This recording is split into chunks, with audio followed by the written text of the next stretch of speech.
ഈ ആഴ്ച ലുലു പോയപ്പോൾ നല്ല ചൊറുക്കുള്ളൊരു മീൻ അവിടെ ഇരിപ്പുണ്ട് കേട്ടോ.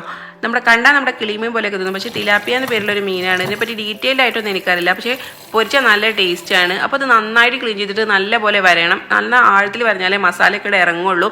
മസാലയിലേക്കായിട്ട് മുളക് പൊടി എടുത്തിട്ടുണ്ട്, കാശ്മീരി എടുത്തിട്ടുണ്ട്, സാധാ എടുത്തിട്ട് മഞ്ഞൾപ്പൊടി, chicken masala, ginger garlic paste, cornflour പൊടി, കുറച്ച് സുർക്ക, പിന്നെ കുറച്ച് കറിവേപ്പിലയും കൂടി ആഡ് ചെയ്യുകയാണെങ്കിൽ ഒന്നുകൂടി ടേസ്റ്റ് കൂടും.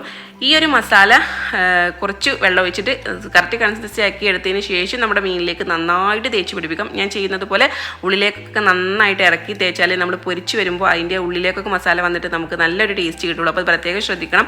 നന്നായിട്ട് മസാല എല്ലാ മീനിൻ്റെ ഭാഗത്തേക്കും ആക്കി വെച്ചിട്ട് ഫ്രിഡ്ജിൽ കുറച്ച് നേരം റെസ്റ്റ് ചെയ്യാനായിട്ട് വെക്കുകയാണെങ്കിൽ ഒന്നുകൂടി നല്ലതാണ്. എന്നിട്ട് നമുക്ക് വെളിച്ചെണ്ണ ഒഴിക്കാം, സൺഫ്ലവർ ഓയിൽ ഒഴിക്കാം, ഏതാണോ നിങ്ങൾക്ക് ഇഷ്ടം അതിനനുസരിച്ചിട്ട് ആഡ് ചെയ്തിട്ട് കുറഞ്ഞ ഓയിലാണ് ഞാൻ ഫ്രൈ ചെയ്യുന്നത്. മീഡിയം ടു ലോ ഫ്ലെയിമിൽ ഇട്ടിട്ട് നന്നായിട്ട് ഫ്രൈ ചെയ്തെടുത്തിട്ട് നമുക്ക് ടേസ്റ്റി ആയിട്ട് കഴിക്കാം. അപ്പോൾ പുതിയ വീഡിയോയിൽ കാണാം. അതുവരെ ടാറ്റാ, ബൈ.